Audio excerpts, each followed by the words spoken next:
Assalamualaikum warahmatullahi wabarakatuh. Selamat siang, salam sejahtera untuk kita semua. Om Swastiastu. Om Swastiastu. Shalom, namo buddhaya, salam kebajikan. Hari ini saya berdiskusi dengan sahabat saya, rekan saya yang spesialisasi dalam bidang kontrak.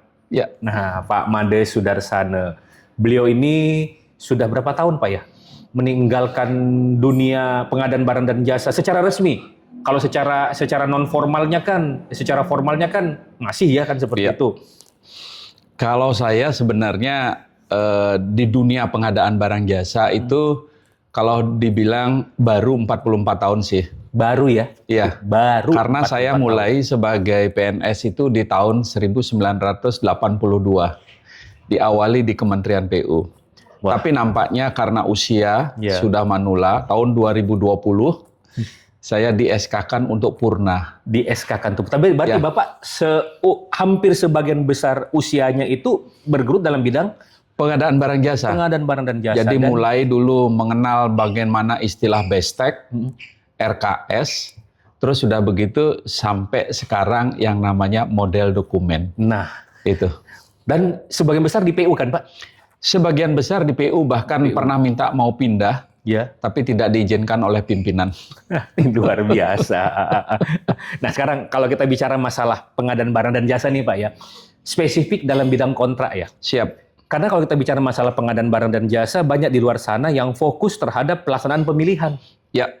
Tender, pengadaan langsung, penunjukan langsung. Sekarang lagi rame-rame namanya e-purchasing gitu, Pak. Purchasing. Tapi mereka lupa bahwa apapun yang kita kerjakan ini ujung-ujungnya ada pada berkontrak. Berkontrak. Dan sehebat apapun kita melakukan pemilihan, kalau kontraknya berantakan, serampangan, ya hancur juga. Berarti ada kegagalan di dalam pengadaan barang jasa. Nah, karena pengadaan barang dan jasa bukan cuma keberhasilan mendapatkan penyedia. Betul. Tetapi sampai barang dan jasa itu diterima sesuai dengan definisi pengadaan barang jasa. Yaitu adalah bagaimana kita melaksanakan pengadaan dimulai dari mengidentifikasi kebutuhan sampai dengan serah terima pekerjaan. Nah, ini yang harus kita ingat. Jadi pengadaan barang dan jasa itu bukan cuma tender, bukan cuma pengadaan langsung, penunjukan langsung, tapi sampai dengan diserah terimakannya hasil pekerjaan tersebut. Siap. Nah, kalau kita bicara masalah pelaksanaan kontrak nih Pak ya. Siap. Proses pengadaan barang dan jasa itu kan pada saat proses pemilihan ada kan perubahan istilah. Ya. Yang namanya dulu kan pelaku usaha, kemudian berubah menjadi pelaku pengadaan, organisasi pengadaan dulu. Penyedianya khusus nih. Iya, khusus untuk penyediaannya. Iya. Itu kan awalnya kan pelaku usaha. Pelaku usaha. Kemudian begitu mereka masuk ke dalam sistem pemilihan namanya adalah peserta. Peserta. Nah, kemudian setelah peserta kalau memenuhi persyaratan itu bisa jadi calon pemenang. Ya. Setelah calon pemenang pada saat lahirnya SPPBJ, itu calon penyedia. Calon penyedia. Pada saat menandatangani kontrak baru berubah namanya menjadi penyedia. Jadi jangan GR ya, begitu menang tender langsung jadi penyedia gitu ya. Belum, Pak. Seakan-akan menikmati gitu jadi penyedia. Belum. Nah, tadi Pak Sudarsana bicara masalah SPPBJ nih. Siap. Tapi kan ada tahapan pertama sebelum SPPBJ itu dilakukan. Betul. Yaitu yang disebut dengan tahapan review dari laporan hasil pemilihan. Nah, saya garis bawah ya Pak Sudarsana. Review dari laporan hasil pemilihan. Betul. Nah, hasil pemilihan ini kan bukan cuma sekedar tender. Betul. Nah, apa saja yang di proses pemilihan apa saja yang perlu direview ini, Pak? Betul. Sebenarnya kalau kita bicara pelaksanaan kontrak, yang mana pelaksanaan kontrak itu terdiri dari 22 tahapan, Pak. 22 tahapan. Untuk pekerjaan konstruksi, ya. Sering orang kadang-kadang atau teman-teman PPK tidak memahami tahapan ini. Bahkan pelaksanaan kontrak sesuai dengan Perlem yang ada di lampiran 2. Kenapa saya sebutkan lampiran 2? Karena lampiran 2 daripada Perlem 12 tahun 2021. Yang sampai saat video ini disusun masih itu ya? Masih Siapa itu. tahu ada perubahan nanti berikutnya gitu ya? Iya. Kita tunggu-tunggu perubahannya. Itu di lampiran 2 itu khusus membahas jasa konstruksi. Jasa konstruksi itu terdiri dari 2. Yang pertama adalah jasa konsultan konstruksi. Terus yang kedua adalah pekerjaan konstruksi. Pelaksanaan kontrak itu ada 22 tahapan, mulai dari review hasil pemilihan. Nah, ini yang kita diskusikan. Penetapan SPPBJ, dan seterusnya, sampai yang terakhir, kita bicara tentang denda dan ganti rugi. Denda dan ganti rugi. Iya. Nah, yang pertama dulu nih Pak, kita bicara tentang masalah review hasil pemilihan. Baik. Nah, apa sih yang direview dalam proses review ini? Iya, baik Bapak. Sebenarnya yang perlu dipahami sebenarnya pada saat kita melakukan review hasil pemilihan, kita hanya bicara tentang dua hal, Pak. Oke. Hanya dua hal saja. Ya. Ya. Apakah memang proses pemilihan sudah dilaksanakan berdasarkan prosedur yang ditetapkan? Berarti proses pemilihannya. Iya. Oke. Yang Jadi kedua, prosedur yang ditetapkan. Yang kedua adalah apakah calon penyedia, kan masih review nih, oh iya betul. calon penyedia memiliki kemampuan nggak? Yang dilihat dari data kualifikasinya. Memiliki kemampuan nggak? Memiliki kemampuan. Nah sekarang Iya. begini Pak, ada kan kalimat tadi memiliki kemampuan. Yang pertama melakukan review terhadap proses ya. Iya. Ini apakah berarti PPK itu melakukan proses evaluasi lagi terhadap dokumen-dokumen dari penyedia, dari peserta? Saya tegaskan tidak. Nah ini ya. PPK jangan mengevaluasi ulang. Iya. PPK hanya memastikan saja Iya. bahwa prosedur pemilihan berjalan sesuai dengan apa yang sudah ditetapkan di dalam SPSE. Jangan evaluasi ulang. Tidak ada evaluasi ulang. Jadi bukan melakukan klarifikasi lagi, mana persyaratan yang dimasukkan, bahkan kalau perlu meminta mana nih bukti kepemilikan alat. Tidak. Karena ranah itu nanti bisa saja dilakukan pada saat proses pelaksanaan kontrak. Nah ini yang perlu diingat, soalnya masih banyak yang seperti itu. Kalau jadi PPK rasa Pokja. Siap. Tapi kalau misalnya dilaksanakan dengan mekanisme e-purchasing, Pak, Ya. di mana e-purchasing ini kan juga yang melaksanakan, kalau misalnya di atas 200 juta kan PPK. Ya. Apakah dilakukan review juga seperti ini? Ingat Pak, bahwa tender, e-purchasing, Ya. pengadaan langsung, Ya. penunjukan langsung, Ya. tender cepat, itu adalah metode pemilihan. Ingat, metode pemilihan. Ya. Bedakan antara pemilihan dengan pelaksanaan kontrak. Ya. Bedakan. Ya. Yang dirubah, yang dipilih itu adalah metode pemilihannya. Ya. Tapi kalau pelaksanaan kontraknya tetap saja mengikuti ketentuan yang ada. Berarti review ini tetap dilakukan walaupun metodenya menggunakan e-purchasing. Iya, termasuk juga penunjukan langsung, Ya. termasuk tender cepat. Ingat bahwa metode pemilihan yang diatur di pasal 38 ayat 1 ya untuk barang, Ya. pekerjaan konstruksi dan jasa lainnya. Ya. Sedangkan di pasal 41 hanya untuk jasa konsultasi, itu adalah metode pemilihan. Ya. Kalau yang kita bahas, yang Bapak tanyakan adalah terkait dengan pelaksanaan kontrak. Beda, Pak. Dua hal yang berbeda. Dua hal yang berbeda. Ya. Kemudian pada saat review ini, apabila terjadi situasi di mana PPK meragukan hasil pemilihan yang dilakukan oleh Pokja misalnya dalam proses Ya. tender atau tender cepat, Ya. apa yang dilakukan? Boleh saja Pak, pada saat Pokja umpamanya merasa ragu-ragu, Ya. Ingat waktu nanti di saat rapat persiapan penandatanganan kontrak, Ya. apa-apa yang dilakukan, Ya. boleh di pasal terakhir itu ada menyebutkan di Perlem itu, Ya. boleh melakukan klarifikasi konfirmasi terhadap hal-hal yang dievaluasi oleh Pokja. Tapi itu nanti pada saat rapat persiapan Persiapan kontrak. pelaksanaan kontrak. Tapi pada saat tahap review ini enggak dilakukan ya. Tidak. Ini hanya fokus terhadap berita acara hasil pemilihan Iya, yang disampaikan oleh sampai Pokja. oleh Pokja kepada PPK. PPK. Oke, ini kan tahapan pertama nih Pak ya. Iya, tahapan pertama. dari 22 tahap. Tahapan kedua yang berikutnya itu adalah menerbitkan SPPBJ, benar ya Pak ya? Iya, betul. Surat penunjukan penyedia barang atau jasa. Mengapa menggunakan istilah penunjukan penyedia barang atau jasa? Baik. Sebelum Bapak masuk ke SPPBJ, Ya. boleh saya titip sebentar untuk yang direview, Pak. Oh ya, boleh silakan. Ya. Ada satu masalah Ya. yang sering muncul di review. Ya. Ya. Mohon maaf ini, beberapa PPK bahkan tidak melakukan review.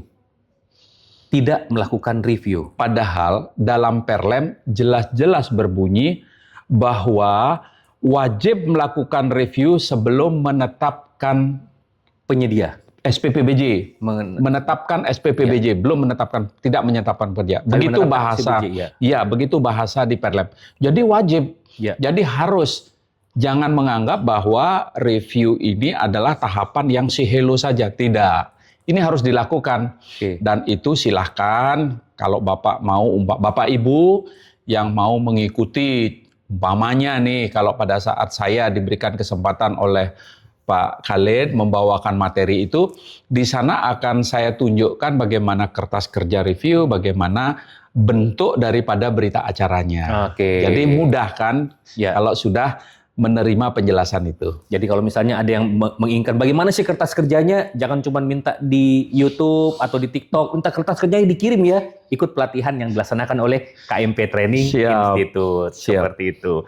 Oke, untuk review udah selesai Pak ya? Siap, kita bahas. Selesai. Nah, tahapan kedua tadi adalah penetapan surat penunjukan penyedia barang atau jasa. Jasa. Apa sih filosofinya penetapan SPPBJ ini Pak? Iya. Karena sebenarnya kalau dikatakan apakah pada saat lahir SPPBJ ini dikatakan bahwa perikatan itu sudah terjadi, sudah sebenarnya Pak. Kenapa demikian? Karena dengan satu lembar kertas SPPBJ, si penyedia sudah bisa untuk mengurus yang namanya jaminan pelaksanaan. Oh, jadi salah satu fungsi daripada SPPBJ ini adalah sebagai dasar penyedia untuk mengurus jaminan pelaksanaan pekerjaan. Iya. Oke. Jadi selembar ini ya mereka bawa ke bank atau asuransi. Iya.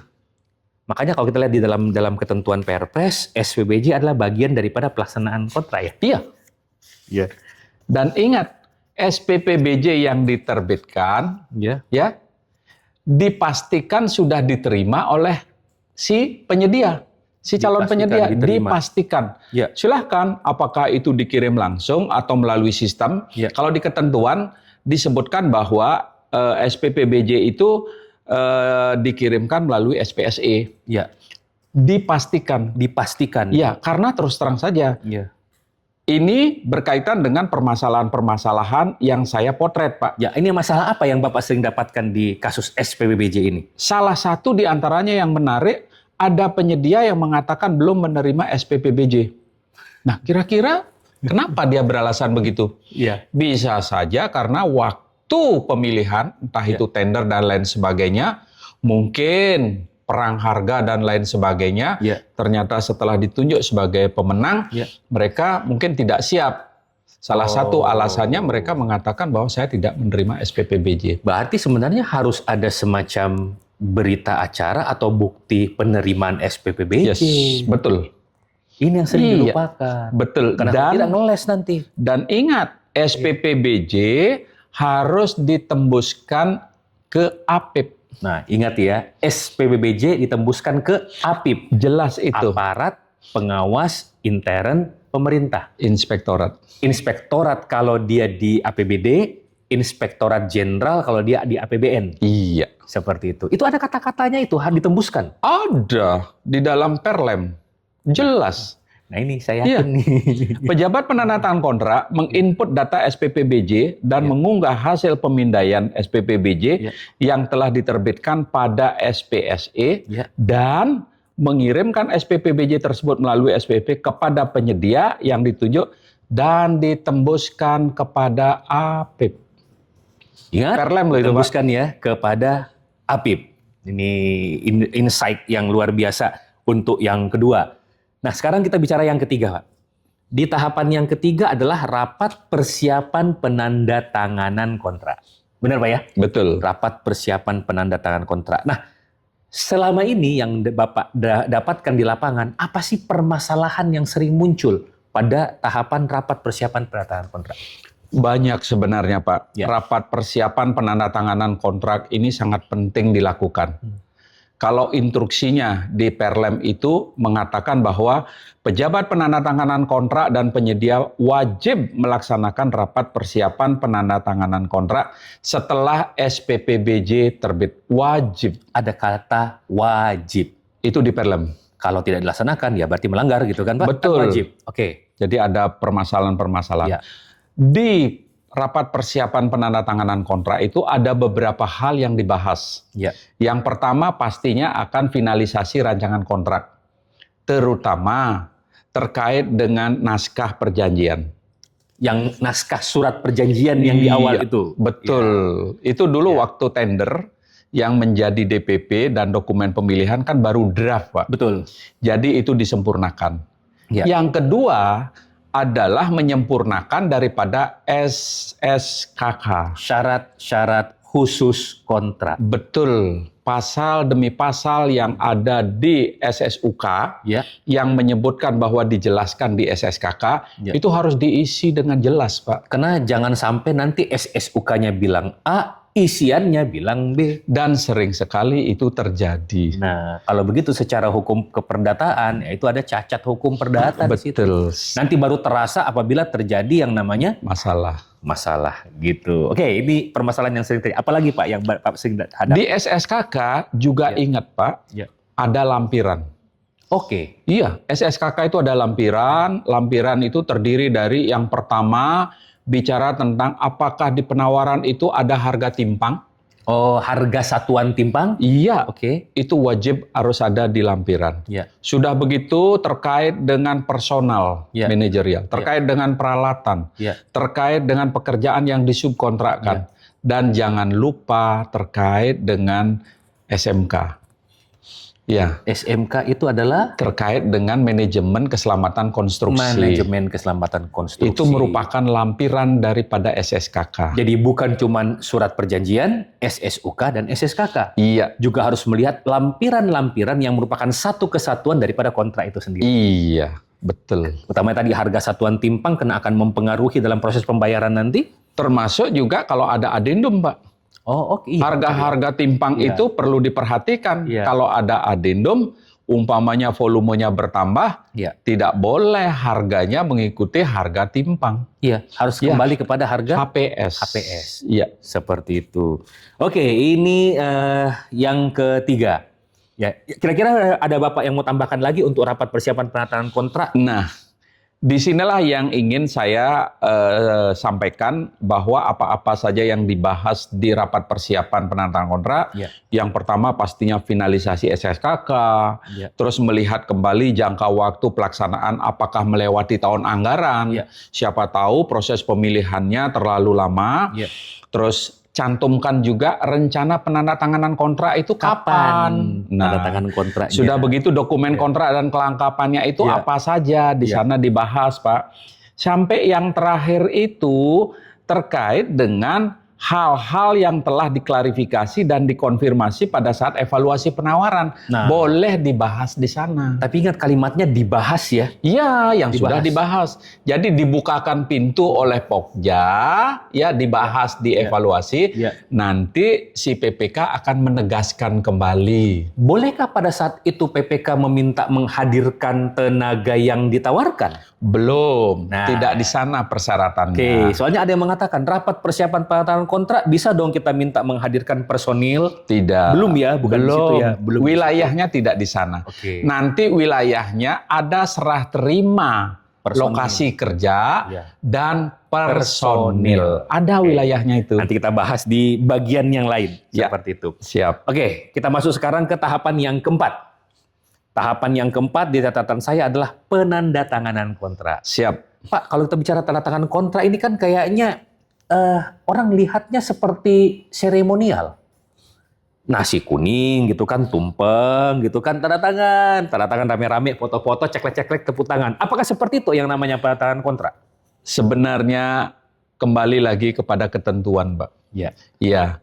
Bapak Ibu PPK, entah itu PPK yang berasal dari PA, ataukah PPK yang berasal dari KPA, tolong dalam melaksanakan pelaksanaan kontrak, kembali kepada ketentuan yang sudah diatur, bahkan rajin-rajinlah membaca daripada SSUK, karena semuanya diatur di sana. Bagaimana persyaratan terkait dengan kapan menandatangani kontrak, itu sudah diatur, Pak. Yang terjadi masalah di lapangan, kadang-kadang waktu penandatanganan kontrak itu melewati daripada ketentuan yang diatur. Iya, karena mungkin PPK terlalu banyak paket, jadi lupa, Pak. Jadi lupa. Di ketentuannya itu adalah paling lambat 14 hari kerja setelah terbit SPPBJ, Ya. itu sudah harus dilakukan penandatanganan kontrak. Kecuali DIPA atau DPA belum terbit atau belum disahkan. Belum boleh disahkan, melewati boleh. 14. Iya.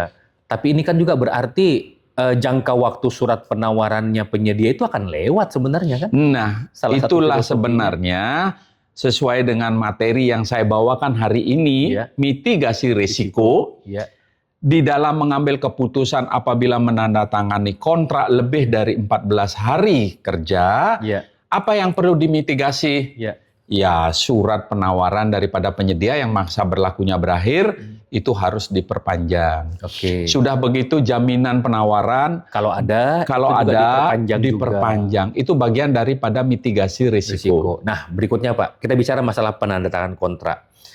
Ini kan tahapan di mana para pihak dalam hal ini pejabat penandatanganan kontrak dengan penyedia bertemu untuk menandatangani kontrak. Siap. Haruskah tatap muka? Ya, begini. Di dalam beberapa teori Ya. yang pernah kita ikuti, Bapak ya. Ya. Jadi penandatanganan kontrak itu tidak mesti di dalam satu meja. Ya. Ya, karena penandatanganan kontrak itu bisa saja di lain tempat. Ya. Apalagi dengan teknologi yang sekarang, ya, bisa melalui Zoom dan lain sebagainya. Ya. Sepanjang yang menandatangani kontrak itu punya kewenangan untuk menandatangani kontrak itu sendiri. Itu pertanyaan yang kedua soalnya. Itu paling penting Ya. sebenarnya, Pak ya. Dan perlu diingat, Pak, perlu diingat sebelum kita lupa, ya. Pejabat penandatangan kontrak itu menandatangani kontrak kalau sudah menerima jaminan pelaksanaan. Oke, jadi dipastikan bahwa penandatanganan kontrak dilakukan apabila penyedia sudah menyerahkan jaminan pelaksanaan. Ya.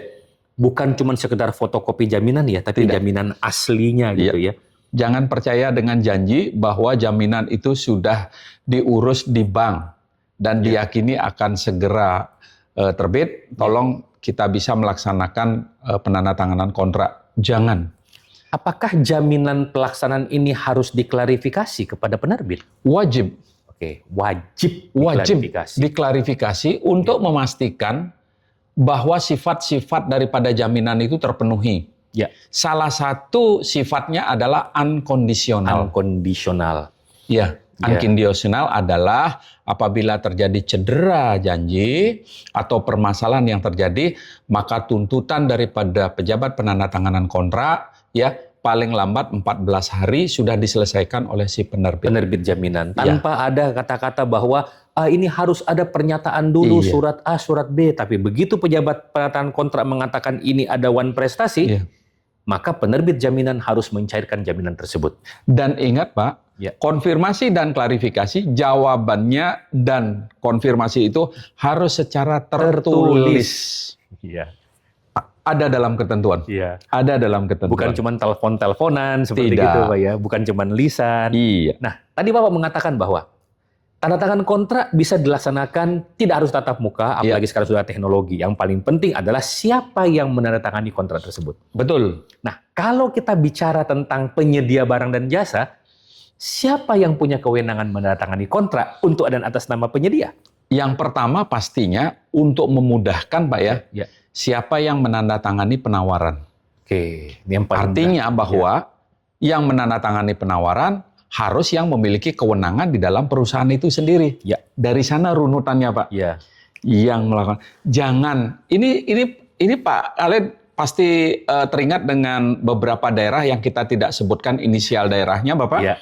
Tiba-tiba akan menandatangani kontrak itu sudah ada kuasa kepada orang lain. Iya, betul. Dan kalau PPK tidak mengerti, mengiyakan, akhirnya pada saat berkasus akan sulit melakukan tuntutan. Bahkan kuasanya itu di atas notaris. Betul. Masih ingat kan Bapak kan? Iya. Kita tidak sebutkan daerahnya kan? Iya, betul. Seperti itu. Nah, berarti yang paling pertama adalah orang yang bisa bertindak untuk dan atas nama penyedia tersebut. Betul. Utamanya direksi ya. Iya. Yang namanya ada dalam akta. Betul. Kemudian penerima kuasa, yang penerima kuasanya juga ada dalam akta. Iya. Terus yang ketiga adalah pegawai tetap.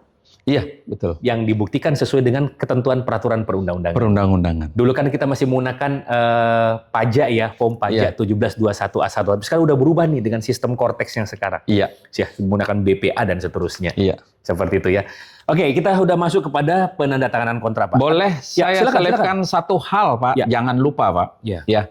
Yang ini nampaknya sering tertinggal oleh teman-teman. Ya. Bagaimana kalau penyedia itu ber-KSO? Oh, oke, betul. Ya. Dalam ketentuan mengatakan bahwa apabila pelaku usaha ber-KSO dalam melakukan pemilihan dan dia ditunjuk sebagai pemenang, Ya. maka sebelum menandatangani kontrak, perjanjian KSO-nya harus dinotariatkan. Oke. Apabila penyedia ini KSO dalam memasukkan penawaran, Iya. maka apabila ditetapkan sebagai penyedia Sebagai dan pemenang. ya, kemudian tanda tangan kontrak, Iya. perjanjian KSO-nya ini sebelum menandatangani kontrak harus dinotariatkan. Artinya bahwa si penyedia ini sebenarnya membentuk perusahaan baru. Membentuk entitas baru. Dan akan berakhir pada saat masa kontrak berakhir. Masa kontrak ya, Ingat. bukan masa pelaksanaan. Bukan. Masa kontrak adalah saat penandatanganan kontrak sampai dengan FHO. Ya. Ada kalimat, Pak, penyambungnya. Ya. Dan hak dan kewajiban para pihak telah terpenuhi sesuai dengan kontrak. Itu masa kontrak, Pak. Ingat, masa kontrak itu bukan sejak tanda tangan sampai dengan serah terima. Sampai dengan FHO, bukan. Tapi masa kontrak itu sejak ditandatangani sampai dengan pemeliharaan berakhir Dan hak dan kewajiban yang tercantum di dalam kontrak sudah terpenuhi. termasuk sampai kepada pembayaran. Iya. Jadi apabila pekerjaan sudah FHO tapi pembayaran kepada penyedia belum diserahkan, Kontrak masih hidup. Masih berlaku. Iya, masih berlaku. Baik Pak, kita masuk yang berikutnya nih. Yang berikutnya kita bicara tentang masalah penyerahan lokasi kerja dan personil. Iya. Nah, apa permasalahan yang sering Bapak temui apabila kita membahas tentang masalah lokasi kerja dan personil? Iya. Banyak, Pak. Banyak. Kalau bicara pekerjaan konstruksi, Iya. serah terima lokasi kerja dan personil, banyak masalahnya. Dan disinilah kita membutuhkan mitigasi, Pak. Apa saja Pak yang Bapak Salah yang satu paling besar contoh, nih? Ya, salah satu paling contoh, sering terjadi. lokasi belum clear terkait dengan status. Yang pertama itu, Pak. Utamanya status lahan yang paling sering itu. Iya. Terus yang kedua, Iya. di lokasi masih ada utilitas. Oh, mau pasang jalan tapi di situ ada pipa untuk dari Iya. PDAM, PLN, Ada PLN dan lain sebagainya. kabel, Bahkan ya. ada bangunan-bangunan yang belum dibongkar, Ya. tapi di pekerjaan konstruksinya tidak ada pembongkaran. Waduh. Ini perencanaannya gimana kalau seperti itu? Bapak kan tadi bertanya masalahnya. Iya. Saya cerita masalah yang Masalah real. gitu ya, oke. Dari beberapa paket yang saya dampingi. Iya. Itu masalah yang real, Pak. Iya. Di lapangan belum ada pembongkaran, tidak jelas siapa yang harus melakukan pembongkaran. Nah, kita bicara masalah nih. Berarti ada jalan keluarnya dong. Ya, tentunya. Kalau memang sudah ada pemenang, jika tidak ingin terjadi tuntut-menuntut, ya permasalahan itu harus diselesaikan. Mungkin ya saya sering menyebutnya sebagai dengan cara best practice. Seperti apa?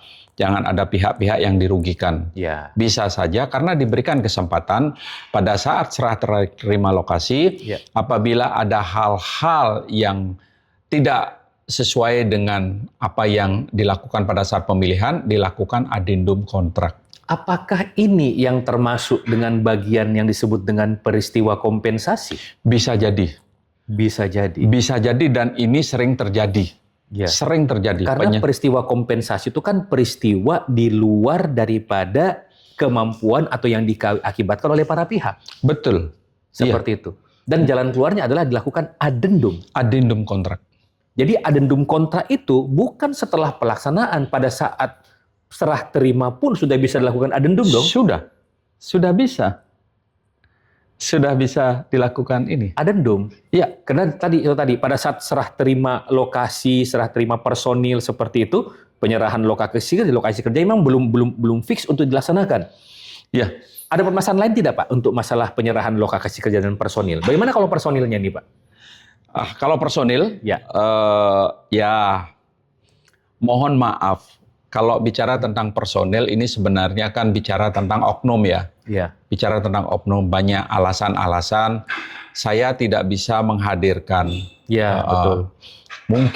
Mungkin saya tidak tahu apakah personilnya itu masih bernafas atau tidak, Pak ya. Iya, siapa tahu juga nggak bisa dihadirkan karena udah meninggal gitu. Betul. Iya. Padahal jelas-jelas bahwa pada saat itu waktu serah terima personil harus disampaikan bukti sertifikat kompetensinya.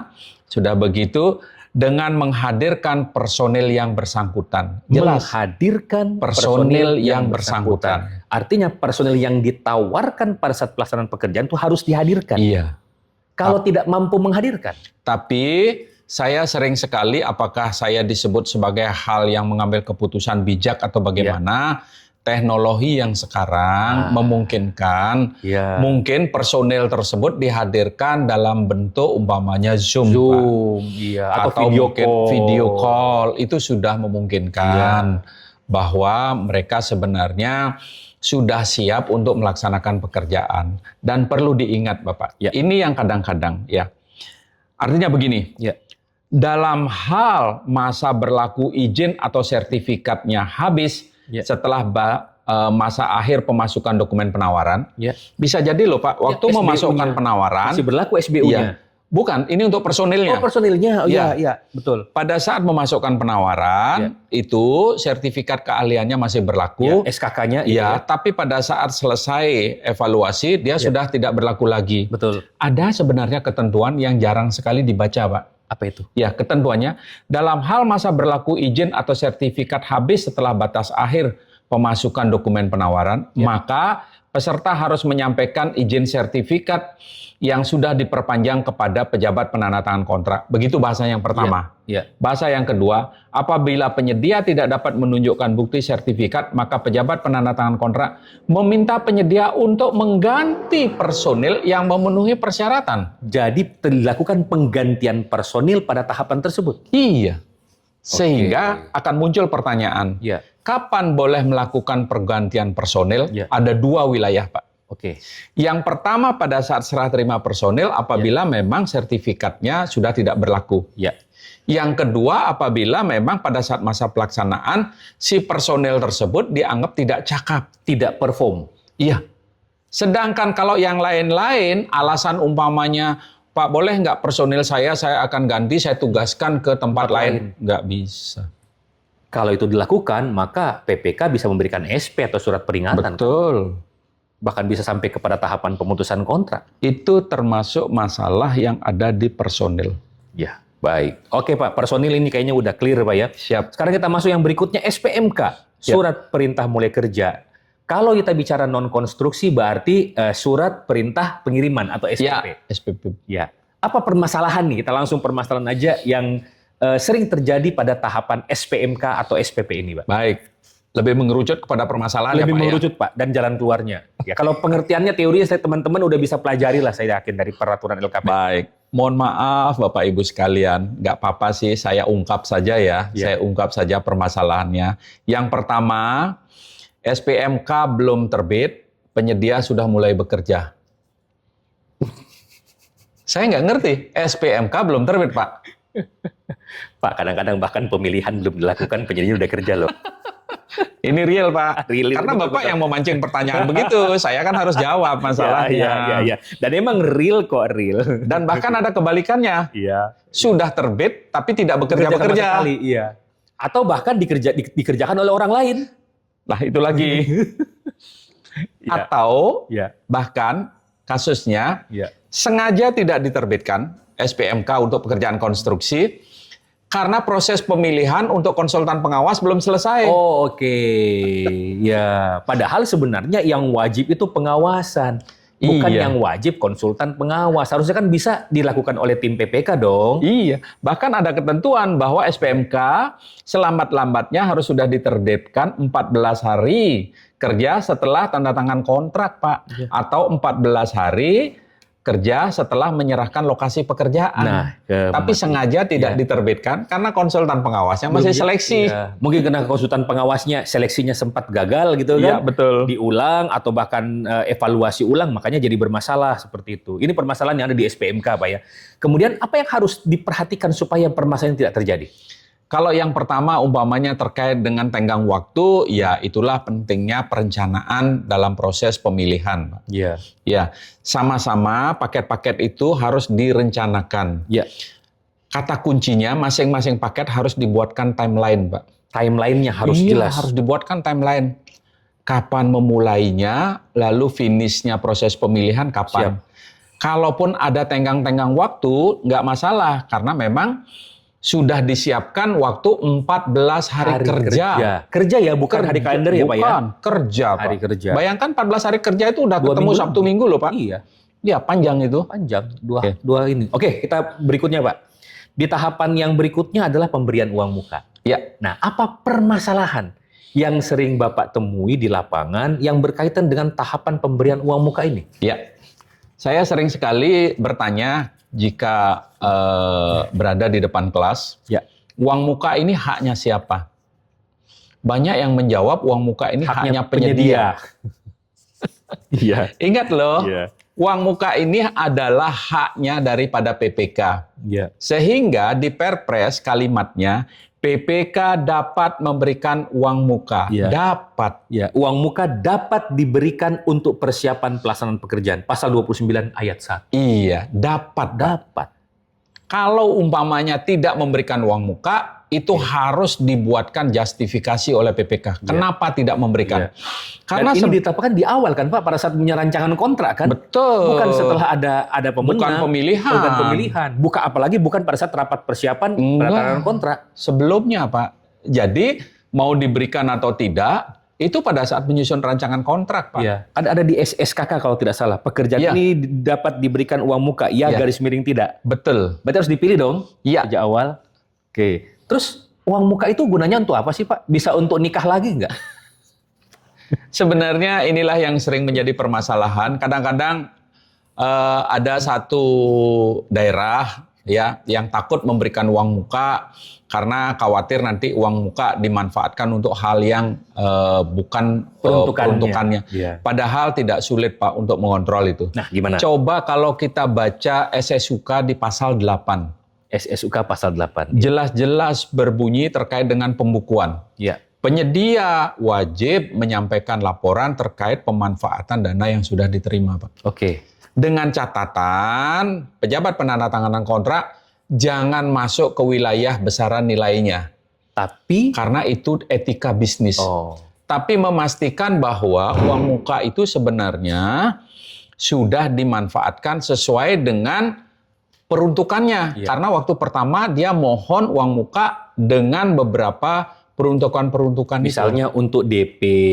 Betul, untuk tanda jadi. Tanda jadi. Iya, yang tadi jadi pelaksanaan persiapan pelaksanaan pekerjaan. Ya. Nah, bagaimana menghindari permasalahan dalam tahapan uang muka ini? Sebenarnya tidak sulit, Pak. Ya. Memberikan uang muka itu tidak jauh beda dengan memberikan pinjaman uang. Oke. Kan pejabat penandatangan kontrak akan menerima jaminan uang muka. Betul. Jaminan uang muka itu perlu dikonfirmasi kepada penerbit. Ya. Kalau umpamanya si penerima uang muka, si penyedia ini kabur, nggak apa-apa, lari jauh-jauh, nggak apa-apa. Ada jaminannya ya? Ada jaminannya. Ya. Bahkan kita bisa blacklist. Ya. Jadi tidak perlu ada yang dikhawatirkan. Ingat loh, pengadaan itu semuanya dijamin, Pak. Oke. Mulai dari masa pemilihan, ada jaminan penawaran, masa pelaksanaan, jaminan pelaksanaan pekerjaan, mendapatkan uang muka, jaminan uang muka, bahkan di pemeliharaan pun, jaminan pemeliharaan atau retensi. Negara tidak akan pernah dirugikan sepanjang memang dipahami semuanya.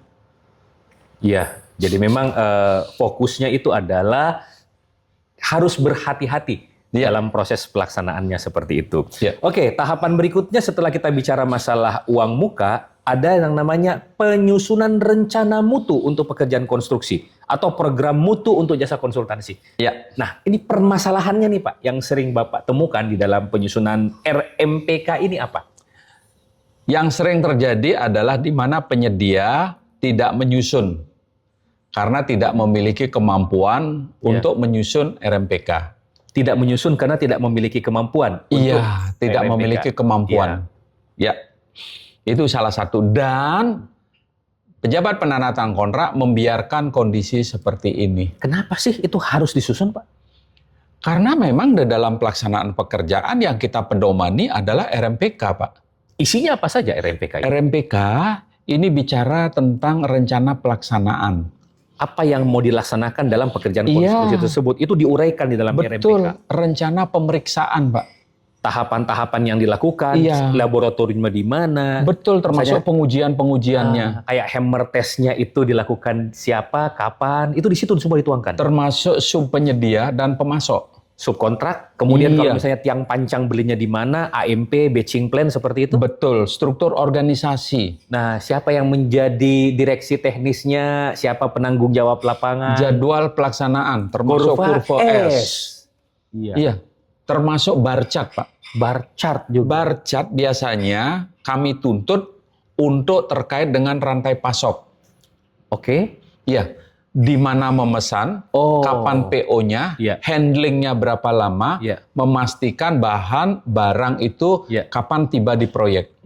Itu adalah fungsi kontrol. Kalau kurva S, kita terkait dengan pekerjaan konstruksinya. Oke, jadi bar chart itu untuk supplier, untuk bahan dan materialnya. Iya. Jangan sampai nanti diatur semuanya datang tengah malam pada saat semuanya pada tidur, Pak. Saya melihat hampir 70% keterlambatan proyek akibat daripada rantai pasok, Pak. Nah, 70% keterlambatan proyek itu diakibatkan oleh rantai pasok. Iya. Apa penjelasannya, Pak?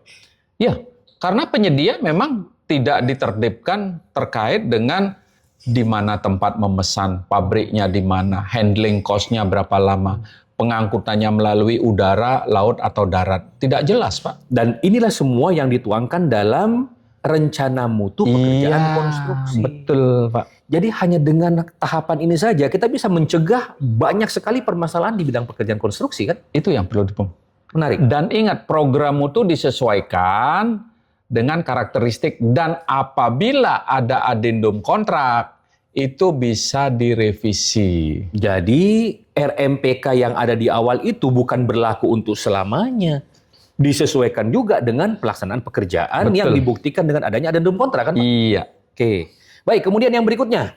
Rapat persiapan pelaksanaan kontrak. Bahasa kerennya adalah Pre-Construction Meeting. Masalah lagi nih, Pak. Permasalahan yang sering Bapak temuin apa nih, Pak? Kalau diungkap masalahnya yang saya potret dan saya catat, tidak dilaksanakan. Jadi masalah yang paling pertama justru malah zero sama sekali ya, nggak dilaksanakan. Tidak dilaksanakan. Terus yang kedua, kenapa alasannya tidak dilaksanakan? Terlalu ribet atau gimana? Dianggap mungkin pada saat PCM itu hal yang biasa saja, padahal di PCM itu banyak hal yang bisa dibahas. Itu rapat persiapan pelaksanaan kontrak, Pak. Oke, ini yang pertama ya, permasalahannya ya. Permasalahan yang kedua yang sering Bapak temui di lapangan. Sering terjadi di PCM, di rapat persiapan pelaksanaan kontrak itu, perubahan pekerjaan dipaksakan karena ada kepentingan, bukan karena kebutuhan. Need versus want. Iya. Lagi-lagi. Saya maunya di sana tambahin kolam renang gitu. Betul. Kadang-kadang seperti gitu. Itu harus dibahas, Pak, di dalam rapat persiapan harus dibahas. Bahkan, administrasi perubahan pekerjaan, itu tanggalnya diantidatir, Pak. Backdate alias tanda mundur, tanggal mundur. Iya, yang semestinya memang sesegera mungkin dilakukan apakah sesuai dengan berita acara rapat persiapan, setelah itu lahirlah adendum kontrak. Jadi pada saat rapat persiapan pelaksanaan kontrak ini bisa juga terjadi adendum kontrak dong, Pak? Sangat mungkin, Pak. Sangat mungkin. Apakah rapat persiapan pelaksanaan kontrak ini harus dilakukan secara resmi, Pak? Sebenarnya di rapat persiapan pelaksanaan kontrak itu kalau bahasa perlemnya itu adalah menyepakati, membahas dan menyepakati, hal-hal yang terkait dengan apa? Yang pertama terkait dengan SMKK.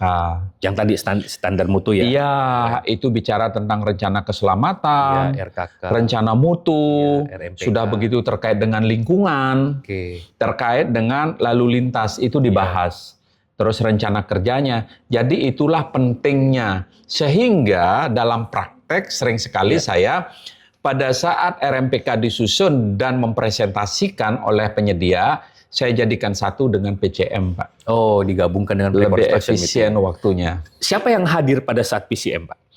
Yang hadir pada saat PCM pastinya yang pertama pejabat penandatanganan kontrak, Pasti, penyedianya konsultan itu pengawas, konsultan ya, pengawas, atau pihak-pihak umpamanya sekarang kan ada probity audit. Oh, berarti APIP.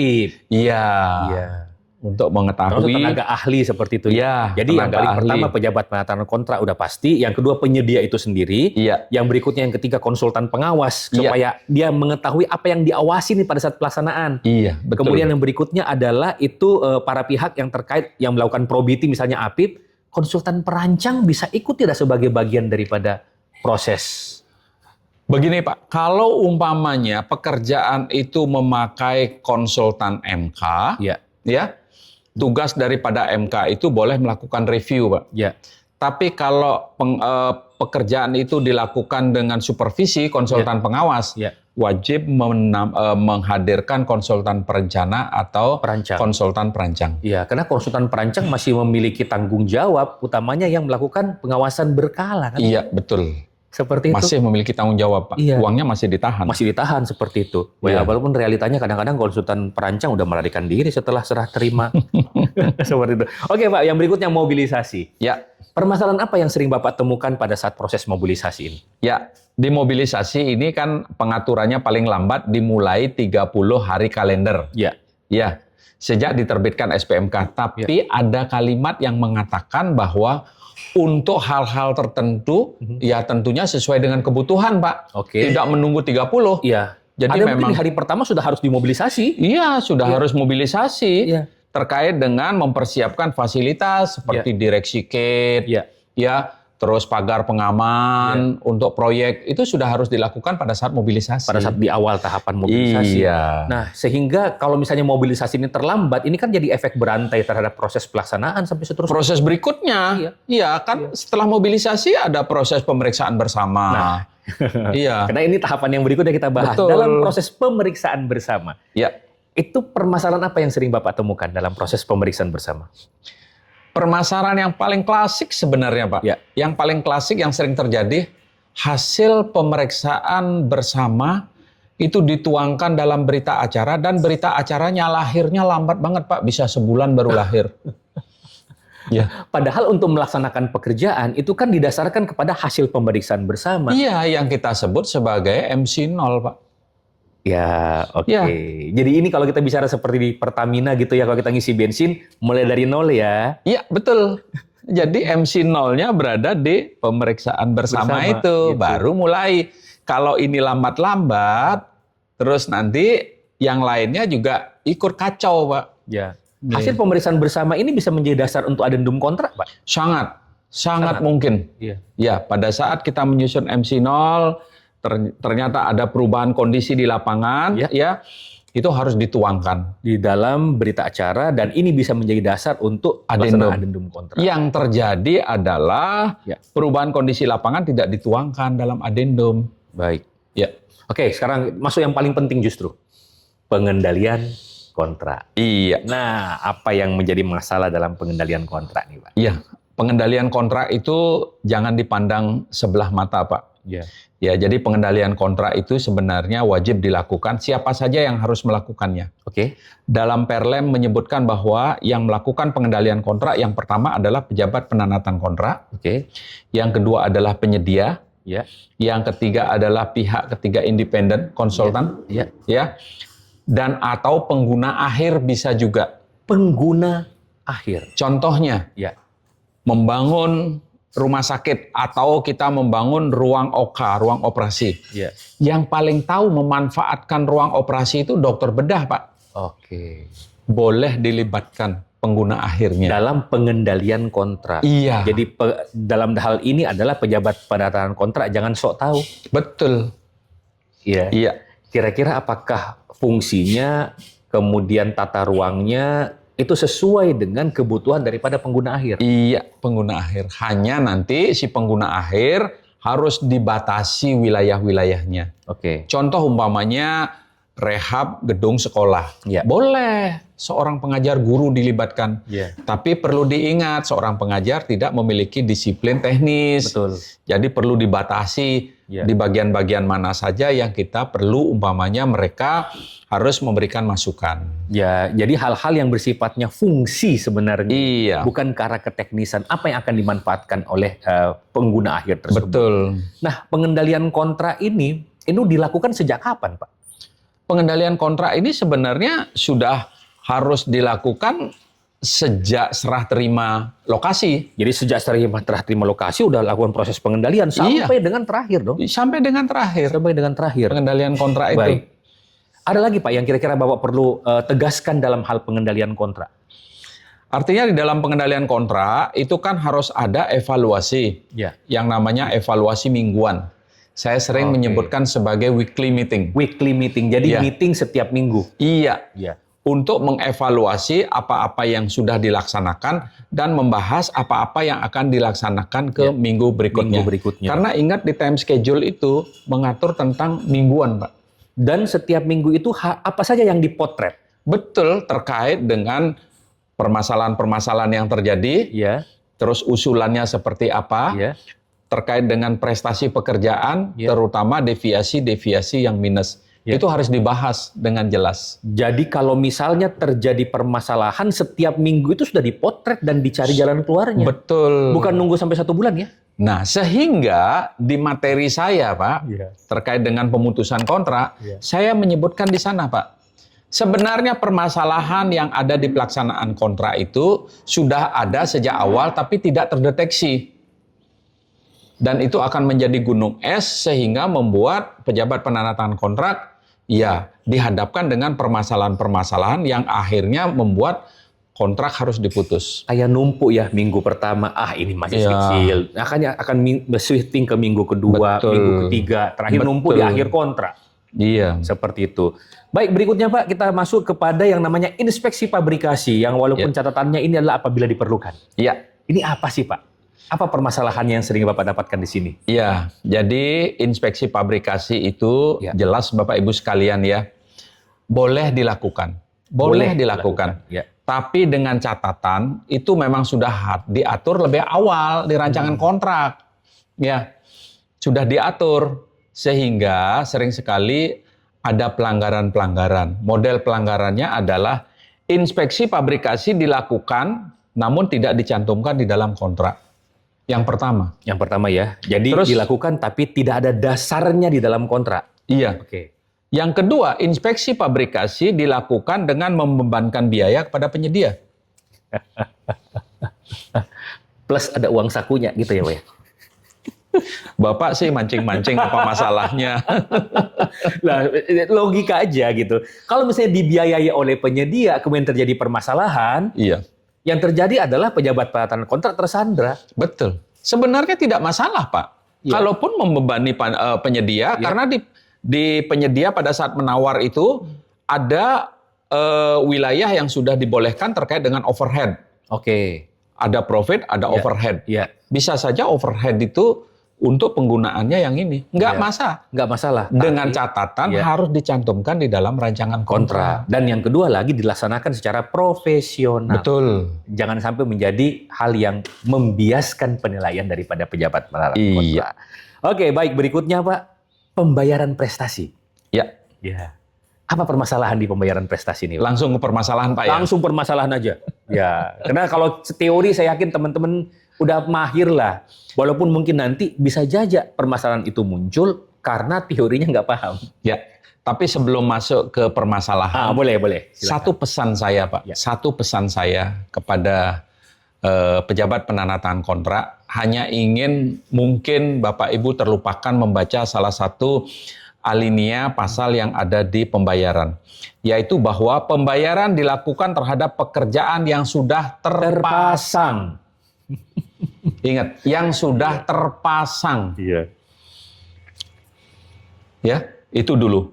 Kalau permasalahan yang terjadi, ya mungkin saja saya tidak mengatakan ini ada, tapi mungkin saja terjadi ada pembayaran markup prestasi. Markup prestasi. Iya. Jadi prestasinya belum sekian, tapi sudah dibayar melebihi daripada yang terpasang. Betul. Itu kan sering jadi temuan, Pak. Ya, sering menjadi temuan. Iya. Sehingga Bapak Ibu sekalian, bolehlah sekali-sekali melihat temuan-temuan yang ada, sehingga Bapak Ibu akan memahami terkait dengan permasalahan yang ada, sehingga akibatnya seperti apa. Ya. Ya, tolong itu menjadi perhatian. Bahkan ada temuan seperti ini, Pak. Alasannya adalah karena keuangannya itu sudah harus segera dicairkan, Iya. maka dilakukan markup terhadap kemajuan proses seakan-akan 100%, padahal belum 100%. Nah, itu gimana, Pak? Itu dia permasalahannya, Pak. Jadi ngeri juga, Pak, terkait dengan hal itu. Ingat, berapapun yang terpasang itu harus itu yang dibayar. Ya, tapi kan dalam pelaksanaan pekerjaan konstruksi kita juga mengenal yang namanya material on-site kan, Pak? Betul. Material on-site itu sangat memungkinkan untuk diatur, Pak. Ya. Tapi yang sering terjadi di lapangan adalah tidak diatur di dalam SSKK, tapi dibayarkan MOS-nya. Bisa jadi karena pemenangnya ini adalah AMPI, Pak. Apa itu AMPI? Anak, misan, ponakan, ipar. Istilah baru. Anak, misan, ponakan, ipar. Makanya AMPI. Iya. Jadi MOS-nya yang tidak masuk di dalam SSKK dibayarkan. Ngeri juga ini, Pak. Jadi intinya material on-site atau MOS itu bisa dibayarkan. Yang penting adalah tertuang di dalam SSKK. Seperti itu. Oke, ya. Masalah berikutnya ada, Pak? Ya, apa, Pak? Silakan, Pak. Pekerjaan yang ada subkonnya, jadi pekerjaan di atas 25M kan wajib ada subkonnya. Subkon, betul. Ya. Bendahara jarang memahami hal ini. Semestinya pembayaran kepada subkon itu harus dilakukan lebih dulu, bukti pembayarannya baru dijadikan lampiran untuk penagihan termin. Jadi bukan menunggu pembayaran termin dulu, baru dibayarkan ke subkon? Tidak. Berarti penyedia ini harus bayar ke subkon dulu, bukti bayarnya ini dijadikan dasar untuk lampiran pembayaran termin. Iya, itu dia. Berarti penyedia ini memang betul-betul harus penyedia yang punya modal. Keuangannya harus Dan kuat. itu ada di ketentuan, Pak. Itu ada di dalam ketentuan. Ada dalam SSUK kan, Pak? Iya, Harus seperti ada. itu. Nah, perlu Anda ingat ini semua ya. Ya, jadi bukan cuma sekedar penyedia yang bermodalkan kertas saja. Seperti itu. Oke, apalagi Pak di pembayaran untuk permasalahan yang sering terjadi, Pak? Saya kira mungkin ada permasalahan-permasalahan lain karena Bapak Ibu Pak Khalid paham lah. Orang pengadaan jarang sekali akur dengan orang keuangan, Pak.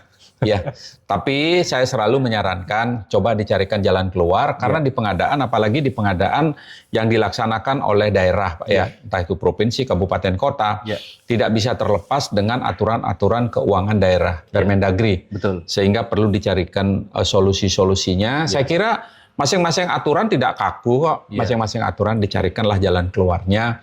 Baik. Ya. Permasalahan berikut lagi, Pak. Pembayaran pekerjaan kan bisa termin, bisa bulanan, bisa sekaligus gitu ya. Nah, termin. Bisakah yang tadinya awalnya 2 termin kemudian diubah menjadi 3 termin dan seterusnya? Ya.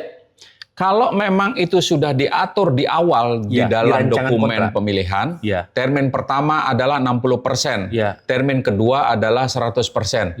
Lalu karena AMPI yang menang, sekali lagi, kasihan dia kalau 60%. Termin pertama 20, termin keduanya di 50, terus 75 menjadi 100. Nggak bisa. Kenapa nggak bisa? Karena itu bagian yang dipertandingkan. Nah, ini penting saya tanyakan karena ada yang mengatakan bahwa ini boleh dilakukan perubahan. Kenapa? Karena daya serap akan lebih cepat, Pak. Tidak. Itu dipertandingkan. Bisa jadi orang lain mengatakan kalau tahu saja umpamanya 4 kali termin saya ikut. Iya. Ya. Oke, baik, berikutnya, Pak, perubahan kontrak. Ya. Pak, perubahan kontrak ini apa sih? Apakah ini sama dengan adendum, sama dengan amandemen, sama dengan CCO? Ya. Perubahan kontrak khusus pekerjaan konstruksi tidak bisa dipungkiri, Pak. Ya, karena kondisi-kondisi di lapangan perlu menyesuaikan. Beberapa paket yang saya dampingi, banyak sekali perubahan-perubahan itu menyesuaikan dengan kondisi tanah. Ya, sudah begitu kondisi di exiting dan lain sebagainya. Ya. Hanya saja pada saat melakukan perubahan kontrak, kita harus kembali kepada SSUK.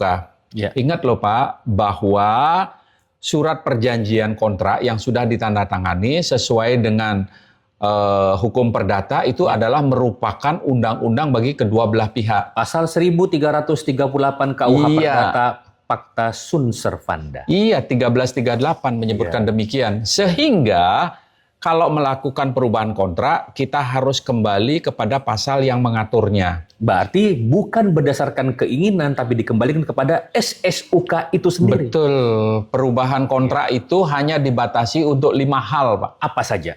Yang pertama terkait dengan perubahan pekerjaan. Perubahan pekerjaan, Yang kedua terkait dengan perubahan harga kontrak. harga kontrak, Perubahan jadwal pelaksanaan pekerjaan. jadwal, Jadwal pelaksanaan pekerjaan itu artinya yang setiap Kurva minggu S itu. diatur. Iya. ya, Dan atau masa pelaksanaan. masa pelaksanaan. Mulai dari SPMK Ya. sampai dengan PHU. Ini masa pelaksanaan. Kalau jadwal ini yang setiap minggunya. Baru 4 nih Pak, satu lagi? Iya. Baru 3, Pak. Oh, Jadi perubahan jadwal pelaksanaan kontrak Jadwal. dan atau masa pelaksanaan. masa pelaksanaan. Oke. 3 kan? Ya. Yang keempat adalah perubahan personil Personil ya, dan peralatan. dan peralatan. Yang kelima adalah perubahan terkait dengan administrasi. Oh, Tiba-tiba misalnya. ada pergantian PPK. Nah, ini yang penting juga nih. Si penyedia tiba-tiba umpamanya karena sesuatu dan lain hal ingin merubah nomor rekeningnya boleh Ya. sepanjang memang ada keterangan dari pihak perbankan. Oke, kemudian Boleh. pertanyaan tadi Pak. Apa perbedaan perubahan kontrak, amandemen, adendum, CCO? Karena ini istilah-istilah yang banyak sekali di luar sana itu Pak. Ya, kalau perubahan kontrak itu ya ada di Perpres Pasal yang 54. mengatakan ya, Ya. perubahan kontrak itu dituangkan di dalam adendum, Pak. Oke, Ya, jadi jadi perubahan kontrak dituangkan dalam adendum. Muara daripada perubahan kontrak itu ya adalah adendum. Ya. Nah, terus yang namanya amandemen nggak ada ya perasaannya dalam ketentuan yang sekarang ya. Oke. Kemudian CCO, kontrak change order. Nah, kontrak change order itu bagian daripada adendum itu sendiri. Oke. Kalau umpamanya ada pekerjaan tambah kurang, ya tempat penuangannya itu di daftar CCO, kontrak change ordernya. Iya. Apa volume kontrak yang awal, penambahan apa, pengurangannya apa, itu namanya CCO. CCO. Jadi sebenarnya sih ini bukan hal yang bertentangan, tapi bermuara kepada satu di dalam ketentuan Perpres di pasal 54. Istilahnya adalah perubahan kontrak. Iya. Seperti itu. Soalnya ada yang bertanya seperti itu juga Pak. Yang bingung ya, ini bedaannya apa gini. Kemudian Pak kita bicara masalah penyesuaian harga. Nah, Iya. ini kan ada Betul. kata apabila diperlukan. Ya, penyesuaian harga khusus untuk kontrak tahun jamak atau multi-years. Kontrak tahun jamak. Ya. Jadi tidak bisa dilakukan untuk kontrak selain kontrak tahun jamak. Kontrak tahun tunggal tidak bisa. Tidak bisa. Ya. Yang pertama. Yang kedua, ada juga ketentuan bahwa masa pelaksanaannya lebih daripada 18 bulan. 18 bulan. Jadi dua ya, Ya. kontrak tahun jamak pertama, yang kedua pelaksanaannya itu lebih daripada 18 bulan. Yang ketiga, Yang ketiga, diperhitungkan pada saat bulan ke-13. jadi bukan kalau misalnya dia lebih daripada 15 bulan, dia hanya 15 bulan tidak bisa. Tidak bisa. Harus lebih daripada 18 bulan, tapi hitungannya mulai daripada bulan yang Ke-13.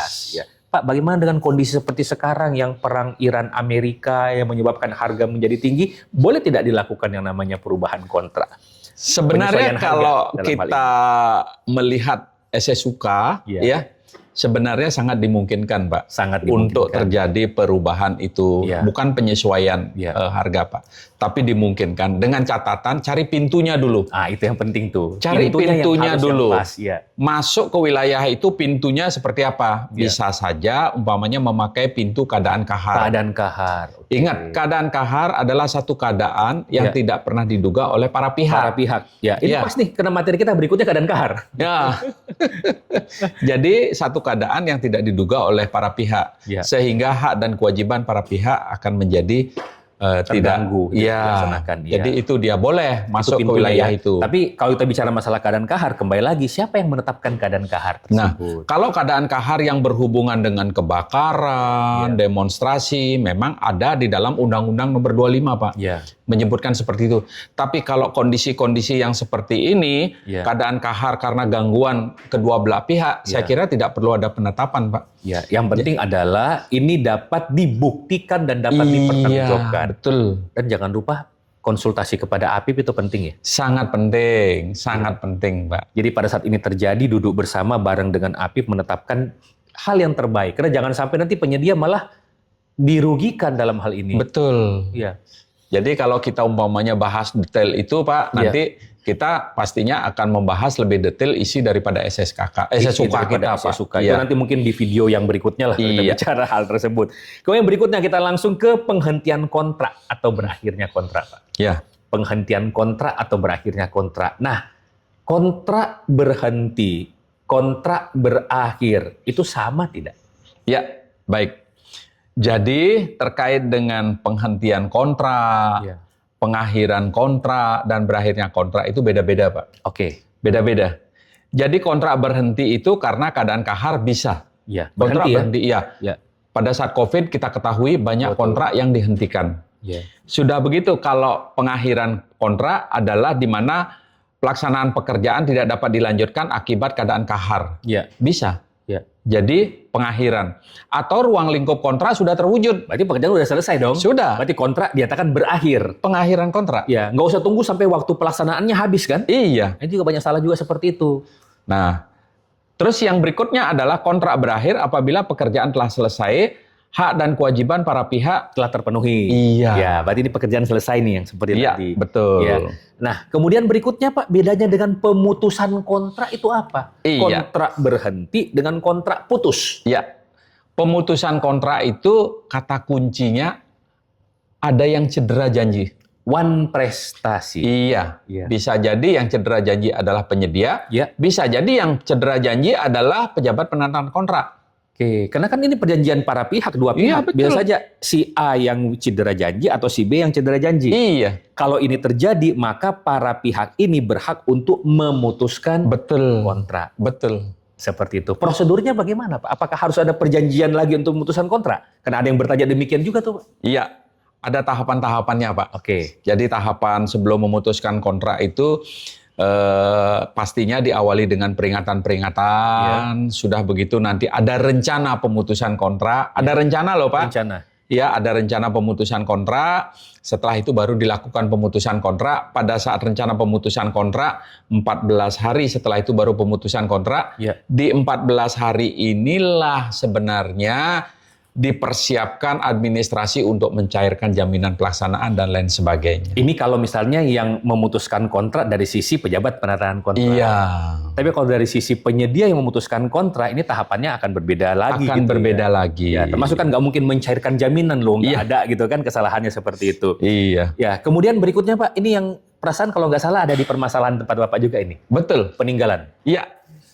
Peninggalan itu adalah suatu kondisi yang berhubungan erat dengan pemutusan kontrak. Pada saat pemutusan kontrak, di lapangan itu kan ada beberapa bahan, ada peralatan, itu tergolong peninggalan. Material itu ada yang tertinggal. Nah, kondisi-kondisi seperti ini sudah diatur jelas di dalam Perlem dan di dalam SSUK kita, Pak. Seperti apa memperlakukan. Di sana memang disebutkan bahwa pejabat penandatangan kontrak apabila menunjuk penyedia cadangan atau penyedia yang memiliki kemampuan dapat memanfaatkan peninggalan ini. Dapat memanfaatkan peninggalan ini tanpa ada penuntutan ganti rugi. Tapi dalam praktek, Pak, karena kadang-kadang kacamata kita berbeda dengan kacamata pihak APH dan lain sebagainya, saya selalu menyarankan selesaikan dulu peninggalan-peninggalan ini. Bahkan di SSUK, mohon izin, saya sudah menyempurnakan pasal itu. Jadi agar peninggalan itu paling lambat 7 hari setelah ada surat dari pejabat penandatangan kontrak dan sudah diterima oleh penyedia yang diputus kontrak, itu harus sudah dimobilisasi semua peralatan, material, dan lain sebagainya. Karena sering terjadi dalam proses terjadi pemutusan kontrak, penyedia kan bisa saja tidak terima. Betul. Kalau penyedia tidak terima kan melakukan gugatan perdata. Iya. Lah, bahan dan material yang ada di lapangan ini siapa yang ngurusin? Dan itu mengganggu. Bayangkan kalau itu umpamanya pemutusan kontrak terhadap sekolah, terhadap pasar. Bagaimana kalau umpamanya menunggu keputusan pengadilan? Terus pedagangnya bagaimana? Tidak berjualan, Pak. Betul. Belum lagi material pasir yang ada di pinggir jalan. Iya. Kalau kena hujan nanti akan bisa merusak, bisa menggenangi. Nah, itu ini harus jelas seperti ini. Nah, ini kelihatannya sederhana tapi penting sekali. Dan Bapak tadi sudah mengatakan bahwa Bapak melakukan perubahan di dalam SSUK supaya ada batasan waktu. Batasan waktu. Batasan waktu agar peninggalan ini dapat diurus seperti Ya, itu. Nah, betul. berikutnya pemberian kesempatan. Ya, Ini apakah sama pemberian kesempatan dengan penambahan waktu? beda Pak. Oke. Beda. Pemberian kesempatan dengan perpanjangan waktu pelaksanaan sangat berbeda Pak. Ya. Sangat berbeda. Kalau pemberian kesempatan itu keterlambatan akibat kesalahan daripada penyedia. Ya. Keterlambatan akibat kesalahan daripada penyedia. Oke. Tapi kalau perpanjangan masa waktu pelaksanaan, Ya. itu bisa jadi karena keadaan kahar, Ya. bisa jadi karena peristiwa kompensasi, atau bisa jadi karena perubahan pekerjaan karena kondisi lapangan. Jadi bukan kesalahan penyedia. Tidak. Kondisi-kondisi yang memungkinkan perpanjangan waktu. Kalau dilakukan pemberian kesempatan, penyedia kena denda tidak? Pasti. Kalau dilakukan perpanjangan waktu, penyedia kena denda tidak? Tidak. Ah, ini yang penting. Ya. Kenapa? Karena kalau pemberian kesempatan, ini kesalahan penyedia. Betul. Makanya dikenakan hukuman, Iya. yaitu denda. Denda. Kalau perpanjangan waktu, bukan kesalahan penyedia. Itu Tidak poin adil penting. kalau diberikan Denda. denda. Ya, itu Tapi poin penting. Tapi realisasi di lapangan, Pak, Ya. ada diberikan pemberian perpanjangan waktu, tapi penyedianya dikenakan denda. Mudah-mudahan apa yang kita bicarakan sekarang bisa merubah kondisi-kondisi yang tidak sejalan dengan ketentuan. Mudah-mudahan. Jadi artinya saya tertarik dengan apa yang Bapak sampaikan. Kalau memang umpamanya belum paham secara totalitas terkait Iya. dengan ketentuan, bolehlah berkonsultasi, Iya. berkoordinasi, diskusi. Atau bahkan ya ikut pelatihan lah. Betul. Masalah mitigasi risiko seperti ini. Iya, betul. Oke, kita bicara yang terakhir, Pak. Yaitu denda dan ganti rugi. Ya, Nah, apa bedanya denda dan ganti rugi? ya. Denda dan ganti rugi. Saya ke denda dulu. Boleh. Denda ini ditujukan kepada penyedia. Jadi denda ditujukan kepada penyedia. Ya. Penyedia yang dikenakan denda. Ya. Oke, baik. Kenapa? Yang pertama, karena keterlambatan penyelesaian pekerjaan. Oke. Yang pertama. Ya. Yang kedua, keterlambatan dalam menyelesaikan cacat mutu. Jadi denda karena terlambat menyelesaikan cacat mutu. Yang ketiga, pelanggaran ketentuan subkon. Pelanggaran ketentuan subkon, penyedia dikenakan denda. Iya, Oke. jadi tidak sesuai yang mengerjakan atau subkon yang mengerjakan itu dengan yang memang ada di kontrak. Di kontrak dan di penawaran harusnya subkon penyedia A, tapi di lapangan penyedia B. Ya, Maka dalam hal ini penyedia yang berkontrak dikenakan denda iya. terhadap hal tersebut. Ya. Yang keempat adalah denda akibat pemberian kesempatan. Nah, yang kita diskusikan. Iya, jadi Ini, ya. selama ini teman-teman menganggap denda itu hanya keterlambatan masa pelaksanaan. Tidak, denda itu ada 4. Ya, oke. Kalau ganti rugi. Ganti rugi. Ganti rugi bisa ditujukan kepada pejabat penandatangan kontrak. Jadi ganti rugi itu hanya kepada pejabat penandatangan kontrak atau kedua-duanya? Kepada penyedia juga bisa. Nah, berarti kedua-duanya, Pak ya? Iya. Jadi ganti rugi bisa kepada pejabat penandatangan kontrak, Dan bisa juga diberikan kepada penyedia. penyedia. Oke. Dalam kondisi apa? Akan saya jelaskan. Denda ditujukan kepada pejabat penandatangan kontrak jika Ganti rugi terjadi maksudnya? Ganti rugi. Oh, ganti rugi, sorry. Ya, Maaf. ganti rugi. Ganti rugi bisa dikenakan kepada pejabat penandatangan kontrak. Ya. Yang pertama, akibat daripada peristiwa kompensasi. Oke, jadi ganti rugi karena peristiwa kompensasi. Iya. Peristiwa di luar kemampuan para pihak. Iya, Oke, peristiwa kompensasi artinya si penyedia tidak dapat masuk ke lokasi pekerjaan, tidak dapat mengerjakan pekerjaan itu. Iya. Itu kita sebut sebagai peristiwa kompensasi, Iya. dapat menuntut ganti rugi. Baik. Atau yang kedua, Ya. akibat daripada keterlambatan pembayaran yang sudah diatur di dalam SSKK. Nah, ini sering sekali nih. Pembayarannya harusnya misalnya tanggal 15, itu sampai 2 bulan, 3 bulan, itu belum dilakukan Iya. pembayaran. Berarti penyedia bisa menuntut ganti rugi. Dan itu sepanjang memang kita atur di dalam SSKK. SSKK-nya. Sedangkan ganti rugi yang ditujukan kepada penyedia yang pertama adalah kegagalan bangunan. Jadi kalau ada kegagalan bangunan, pejabat penandatangan kontrak bisa menuntut ganti rugi kepada penyedia. Iya. Yang kedua adalah jaminan yang tidak bisa dicairkan. Karena tadi harusnya jaminan tersebut tanggung jawab penyedia kepada penerbit jaminan. Iya. Kalau tidak bisa dicairkan, maka pejabat penandatangan kontrak menuntut ganti rugi senilai jaminan tersebut kepada Betul. penyedia. Yang ketiga adalah volume dan kualitas tidak sesuai hasil daripada audit. Jadi bukan dengan cara dipidana, Iya. tapi dengan cara dituntut ganti rugi karena volumenya, kualitasnya tidak sesuai dengan kontrak berdasarkan hasil audit. Iya. Jadi menarik sebenarnya dalam pengadaan barang dan jasa. Tidak Sangat semua menarik. muanya langsung dipenjara begitu Tidak, saja. Pak. Secara hukum perdata dalam kontrak itu sudah diatur keseluruhan. Iya. Oke Pak, luar biasa. Ini kita 1,5 jam loh kita diskusi Siap. ini. Membicarakan 22 tahapan dan semoga apa yang kita diskusikan ini membuat terang dan cerah kepada seluruh masyarakat. Ada closing statement, Pak? Baik, closing statement saya sebenarnya kembali lagi kepada apa pembuka tadi, Bapak Ibu sekalian. Pengadaan bukan bicara tentang pemilihan saja, ya pemilihan penyedia, tapi bagaimana kita di dalam mengendalikan kontrak. Dalam mengendalikan kontrak, para pihak ya harus betul-betul sepakat dan konsisten, Pak. Dan di sana memang betul-betul harus ada komitmen yang jelas. Ya. Ada komitmen yang jelas dalam mengendalikan kontrak itu sendiri. Ya. Jadi kontrak itu akan bisa berjalan dengan baik apabila ada niat baik para pihak. Niat baik. Niat baik. Dan itu ada di pasal 80 di SSUK.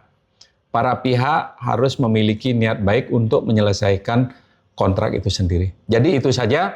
Kalau teman-teman, Bapak Ibu sekalian ingin lebih detail bagaimana di setiap tahapan itu dokumen-dokumen apa saja yang diperlukan, bolehlah pada saat umpamanya saya ada kesempatan untuk menyampaikan itu di dalam kelas, itu akan saya sampaikan secara satu persatu, biasanya 2 hari, saya kira sudah cukup untuk menyampaikan itu. Baik. Demikian Pak Khalid, terima kasih. Ada pesan terakhir biasanya itu Pak, jangan sampai pindah apa tadi itu? Pindah- Pindah tidur yang biasa Bapak sampaikan di slide Bapak. Nah, disampaikan nih. Ya betul Pak, agak tajam sih itu sebenarnya. Silakan. Agak tajam sih kok. Jadi saya sampai lupa dengan pesan itu sebenarnya Pak Khalid. Karena selalu Bapak sampaikan biasanya kalau di akhir slide itu Bapak sampaikan. Iya, kontrak bisa membuat seseorang tidur nyenyak. Ya. Akan tetapi kontrak bisa membuat seseorang pindah tidur. Ingat teman-teman, waspadalah. Iya. Terima kasih semua. Wabillahi taufik wal hidayah. Wassalamualaikum warahmatullahi wabarakatuh. Om Santi Om. Salam pengadaan.